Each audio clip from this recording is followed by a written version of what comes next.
Welcome to everybody.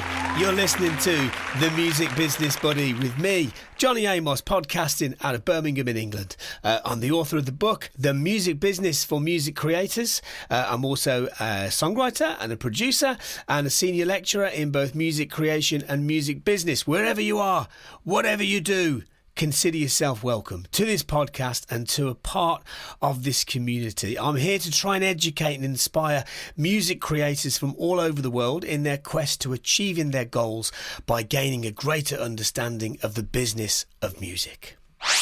Okay, so today we're talking about preparing to release music, right? So I'm not going to touch on kind of post-release pitching and what can be done once music is out there. It's more to do with the steps before beginning to release that next single. There's a lot of different things that I could talk about, but I'm going to try and condense this into 10 different steps. Okay, you ready? Here we go. Step 1, choose your distributor.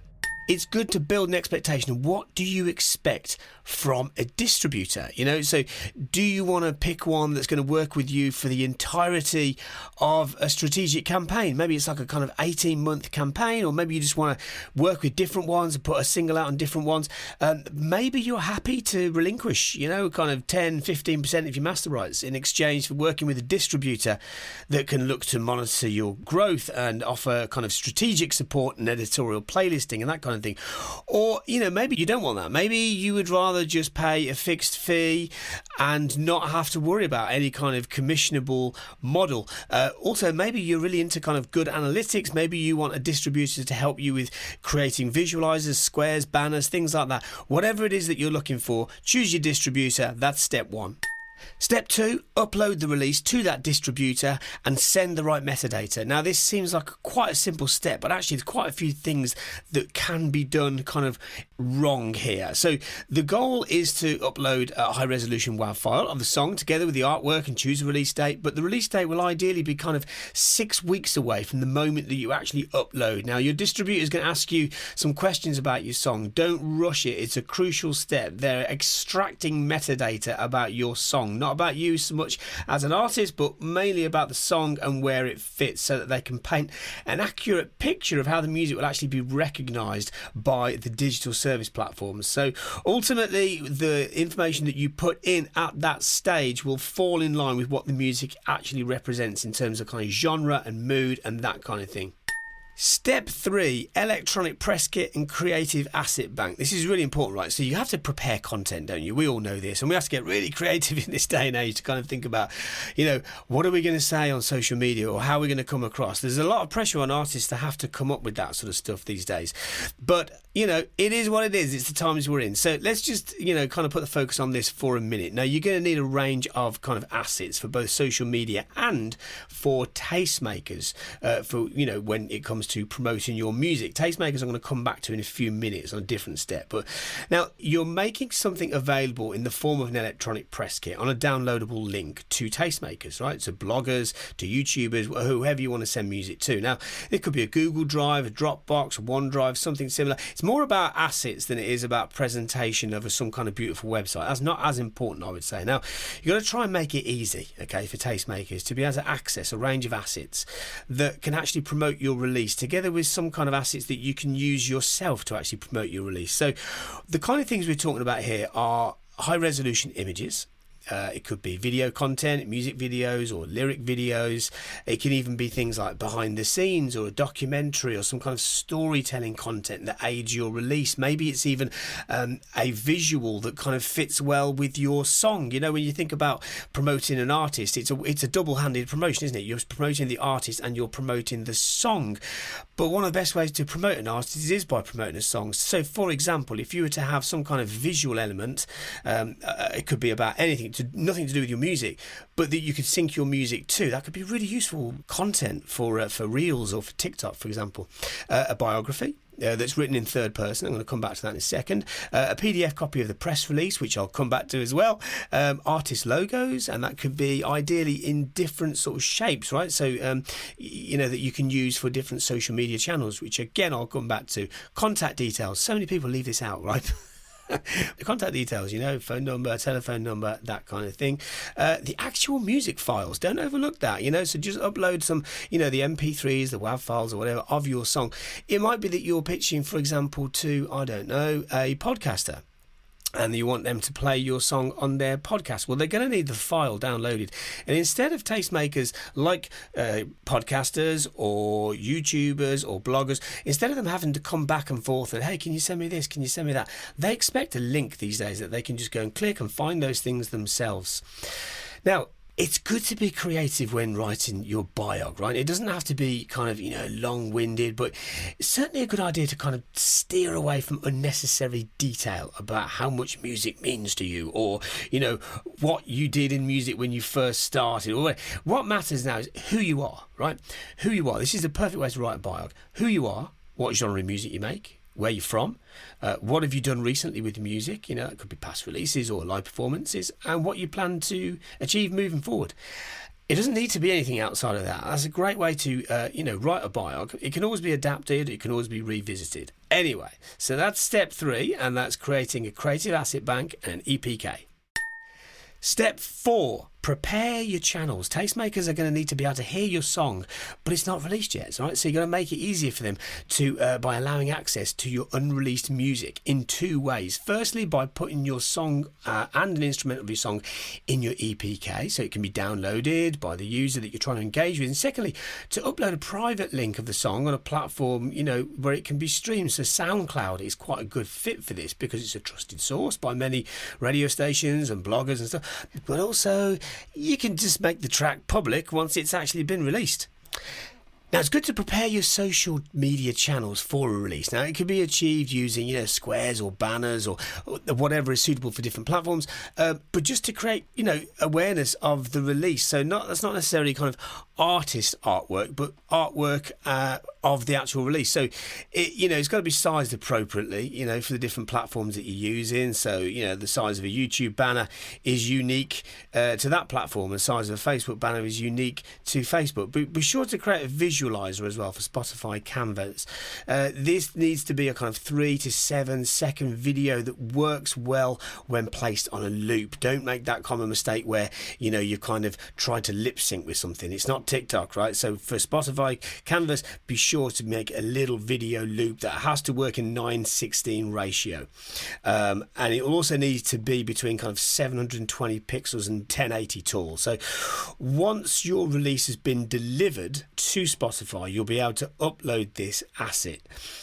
To find out if your release has actually been delivered to Spotify, you can check on your Spotify for Artists app. If you're signed up to Spotify for Artists, Spotify will also very often send you an email with notification of that delivery. So you can add that asset and pitch their editorial team the second that is delivered to them. Step 5, creating a press release. Now, a lot of artists I know really struggle with this. I don't like talking about myself, or I don't know how to put this together. Well, I'm going to try and simplify it for you, right? So by this point, okay, you've got a release date, you've got a range of assets, and this means that the PR campaign on you as an artist and your release can start to begin. Now, you're going to need to send a press release to tastemakers such as bloggers, journalists, curators, YouTubers, influencers, media outlets, radio stations, or anyone else that you can think of, or you can research that could be useful in actually helping you to market your release. Now, to achieve this step, it all starts with a press release. It's an expectation that many, many people have, and your press release is, think of it as a statement, right? So an official statement that you are issuing to the media to inform them of your release. Now, a press release will contain information on the artist, of course, and the release details, and some kind of, perhaps even some kind of narrative that supports either the artist or the release. Now, remember, you're talking to journalists here, so you've got to try and think like a journalist and put something across in a way that would resonate with them. So, new band releases new single is just it's not exciting enough. So it could be that you choose some kind of narrative. It could be something topical. It could be something to do with a lyric in the song. By the way, doesn't even have to be true, right? You can't let the truth get in the way of a good story. There's nothing new about that in the show business. So, be sure to get creative with how you get a narrative across, because it will help people to be able to write a story about you, with then the subtext being, hey, this artist has got a song out and go and check it out. If the idea of creating a press release is a little bit scary, I'm going to try and make it even easier for you. So if you go to my website, that's jonnyamos.com, JONNYAMOS, jonnyamos.com. Click on Music Industry Resources, and one of the many free downloads on there is a press release template. And you'll be able to see in the way that it's a Word doc, right? So when you download it, you'll be able to see the kind of format and the kind of way that you can present your press release, which will then mean that you can write up your own, and then it's done and it's there. And the more you do it, the better you get, right? Just like writing songs. Step 6, engage with tastemakers. Now, arguably the most important step in this list is actually researching and targeting key tastemakers in your genre, your niche, your style. Now, tastemakers are either, individuals or entities that have a significant influence on the direction and the popularity of your intended style. So often they are kind of key sort of gatekeepers to a much wider audience than you could actually create yourself, as they have a ready-made audience. So think about taking your social media content, or the fact that you're just trying to promote a new song and you're hitting it out on social media to anyone that will listen, as everyone does. Nothing wrong with that. That's how it works. However, there's a limit, perhaps. Unless you spend, there's a limit. So one of the ways in order to tap into a wider audience is to understand who your tastemakers are. So if you were making prog metal and you were sending your music off to the wrong tastemakers, maybe they were more on the kind of alt rock or indie rock side, they're not going to write about you, are they? Because that's not their style. However, by finding out who those niche key tastemakers are, and that is research, then you're going to be able to send them what they want to hear. You're helping them to feed their audience, keep their listener base and viewership happy, and the appealing byproduct of it for you and your band is that you reach a new audience. I make it sound simple because it is. So, tastemakers could be journalists or radio hosts or presenters or radio producers or, social media influencers, maybe even like promoters, certainly YouTubers, bloggers, streamers, playlist curators. Many of these entities have the power to introduce music to their audiences, and a positive recommendation can really, really help to break an artist to a much wider audience. So one of the key things to perhaps bear in mind here is that, tastemakers, they get bombarded, don't they? They get bombarded by all sorts of people sending music, and sometimes the temptation is perhaps there to kind of just send out your press release kind of to as many people as you possibly can, but it's not always an effective approach. I think one of the most effective approaches that I witness and have experienced and have observed in others is when people actually go, hang on, let me hone into my niche, let me look at who's kind of influential in that space, and let's contact them. And let's see what they say. And what's the worst that can happen? They just don't reply, or they say no. That's the worst that can happen, isn't it? So it's worth a go. Now, if you're thinking, well, all right, Johnny, that sounds okay, but who do I go to? If you don't have connections to tastemakers, who are you going to go to? Well, there's loads of centralised platforms out there these days that really kind of streamline that process and actually enable independent music creators to build their own network of influencers. Platforms like Submit Hub and Muso Soup and Groover and all these kind of places are becoming really, really popular centralised platforms to connect all sorts of different music creators with influencers and tastemakers. I think the search functions and the algorithms and filters and stuff for those platforms is continually improving. So an example of that would be whereby you can actually enter, right, this is my style, zoom, input it, and it will start to give you kind of recommendations as to who the suitable tastemakers are on that platform. So that's a great way of getting started. And if you then at that point start to go, right, okay, we're 4 weeks away from release and we've got 3 blogs lined up and we've got 4 playlists ready to list this once it gets released, then you're in a good spot already. Step 7, social media release ramp. So researching, planning, scheduling social media content. It's an important part of the process, isn't it, for release preparation? And it starts by just kind of understanding the platforms that you think will best serve your promotional assets and then optimizing those assets for those platforms. Now, once you've kind of identified that kind of thing, it's then time to start thinking about what kind of content works for you as an artist. Now, we can be cliche and just do the normal things, right? And there's kind of nothing particularly wrong with that. However, since the turn of the 2020s, we've seen a lot of changes in terms of what works well on social media, especially in terms of how artists market themselves, right? So, it could be argued that actually there's a fine difference in terms of how artists communicate themselves when it comes to either PR or marketing. So if we think about marketing as kind of, sell, and PR is more about like opening the book and kind of going, this is who I am as an artist. It could actually be argued that that kind of direct in your face marketing post about pending releases and subsequent countdowns to releases and that kind of thing are not as effective as they once were due to the sheer saturation of that technique. So instead, the artists that are gaining more success are the ones, on social media at least, the ones that are offering better public relations, better PR by offering insights into their daily lives and their activities and, what they're up to outside of music. So it isn't just music. It's like shared interests or values or messages. These are the things, let me tell you, that major labels especially, are very, very interested in right now. So any artists that want to get ahead of the curve, think about that. Think about not just selling the music, but how do I indirectly sell the music by just opening myself up? Now, an example of a hybrid could be an artist talking on camera about what their song is about. That's a perfect hybrid piece of content whereby, it's kind of opening up, talking, to the screen or to the audience about, where the song came from, what it means, what it might mean to other people.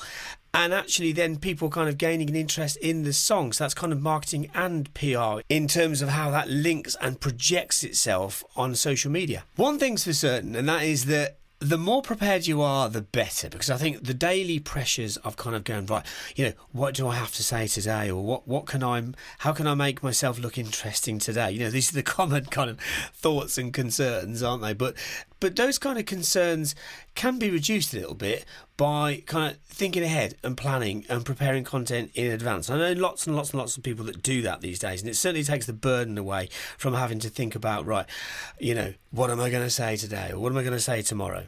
There's a strategy to it, isn't there? So that is the release ramp activity.